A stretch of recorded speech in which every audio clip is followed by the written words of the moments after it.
Hi, Trucker Todd here. For weeks now, you guys have been asking to see a video about the cop car. I haven't done anything on it since I got it. In this video, we're finally taking it to the shop. We're gonna get it fixed. I'll let you know what it cost and how it went. So let's start by taking a quick look at the cop car for those that have never seen it before. You might remember in past videos, this is the car I accidentally bought on an online auction. Got it home. We had a little trouble with the transmission, put a transmission in it, and now, sorry my one eye squinted, it's bright out here. Now that we've got it home, have a little time, we're gonna put it in the shop. So like I said, I'm gonna take just a few minutes and show you the car for those that hadn't seen it before. And this is why I do this, why I'm out here, why I keep that hammer down. Flying by these road signs with home on my mind, with these wheels turning round. For my family and for my kids, for this life I wanna live. And this is why I do this.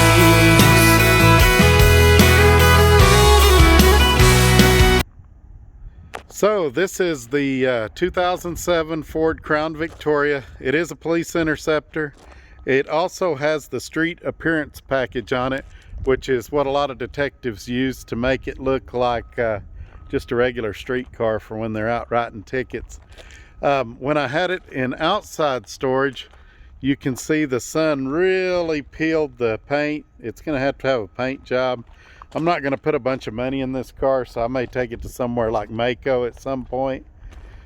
But it's a pretty good car. It runs great. Air will freeze you out, but it does need a lot of little things. And right now what it's got is the fire suppression system. The light is on, and also a check engine light is on. Sometimes the car will the power windows will work, and sometimes they don't. Sometimes the cruise will work, and sometimes it don't. So I think when they were removing the police lights, that possibly they didn't plug a wire in good or something like that. It's possible I could have a bad ground, and so we're going to get all those things looked at, and I'll let you know what we find with it. You can see up here on the front, it came from Oklahoma, so it didn't have a front license plate bracket. And I just bought a universal one at O'Reilly's instead of getting the one that is the factory one for this car. If we go and take a look at the inside, it's messy. I've already got my fountain drink in there. A must-have for truck drivers. It's in pretty good shape, being that it's a 13-year-old car. There's my wallet and other cell phone.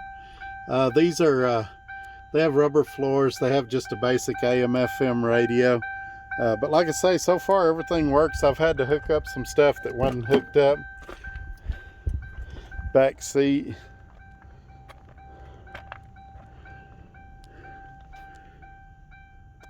Hope that comes in good.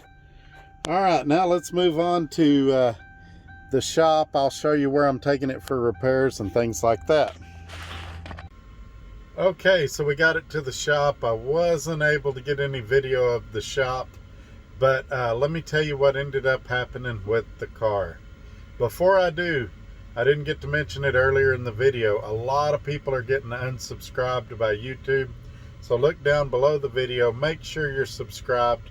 Wait a few seconds, make sure you click on that bell notification so that you get reminded about future videos when they're released, and then share this video on your social media platforms. Also in the description below the video, you'll find links for if you'd like to apply at Dart Transit, or if you'd like to email me directly, or if you'd like to call the recruiter I work with. My driver number is there. I would encourage you to give that to whatever recruiter you speak to, even if you choose not to use the one I recommend. Reason is, it allows me to help you more. I had a guy, I've mentioned this in previous videos, that couldn't get his employment verified with one of his previous employers. I happen to know some of the higher ups over there, and I was able to help him get his employment verified so that he could come to work at Dart. So had I not been listed as his referral source, I wouldn't have been able to assist with that. So by doing that, yes, it helps me, but it also gives me the ability to help you as well. So don't forget to give them my driver number. Email me or leave a comment below if you'd like. And now let's jump into the conclusion of this video on the cop car. So I went to Scott's Complete Auto Care in Lubbock, Texas, and they looked the car over. They charged me $75 and kind of gave me an overview of what was going on with it. Some of their stuff they diagnosed was wrong, but I did get some good information. The fire suppression light, I found out the reason it was on is, if you remember in a previous video, I mentioned that we had to replace the cluster, the speedometer, the tach, all of that. And when we did, the one we got out of a wrecking yard came from a car that did have a fire suppression system. And so that's why the light was tripping on this car, because it did not have that. What that is, for those that didn't know, and I didn't know prior to getting this car, there's a canister type deal, the way I understand it, down by the fuel tank on a few of the cars. And what it is, if they've got somebody pulled over on the side of the road in the highway and it gets rear-ended, it keeps the car from exploding. It's like a built-in fire extinguisher is basically the best way to describe it. And not all the cars have it. Some of them do. Mine does not. So we were able to get that light taken care of. Also, the other stuff, we haven't got the cruise control diagnosed yet. Sometimes it works, sometimes it don't. But the warning lights was a combination of things. The main thing it was there was a few connectors under the hood that the clips had been broken off of, and so they were wiggling on there. And my son and I, he came over and helped me work on it. We zip tied them to where they'd stay plugged in so I wouldn't have to replace those connectors.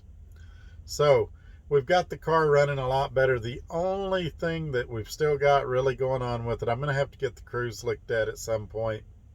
And the check engine light and some of that turned out to be a coil pack on cylinder number 7. My son and I replaced that. And then it still has the battery light on, and the battery light is somebody, and it would have to be the city in Oklahoma that I got the car from.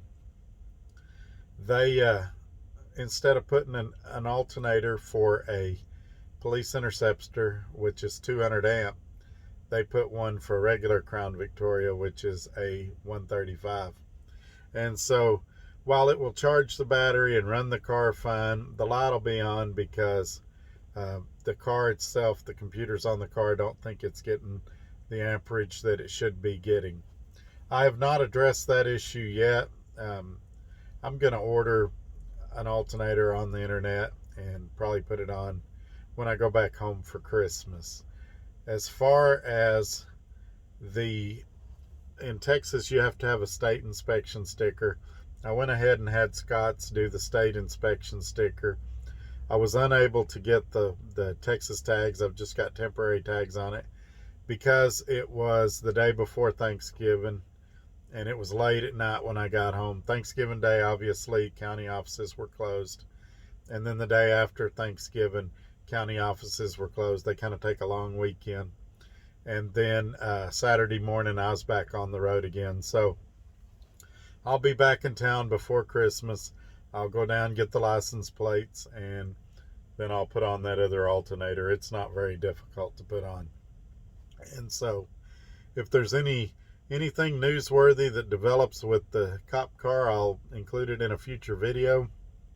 But I didn't get any videos out last weekend. Sorry about that, or at the end of last week. I know I had said I was going to do a video on the DART terminals.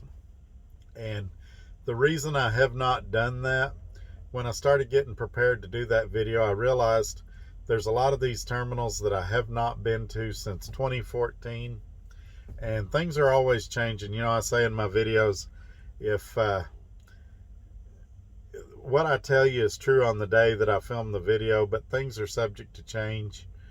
Some of the information I have on these terminals is outdated. They give us a book in orientation that's dated 2020, and some of the information in that book has changed.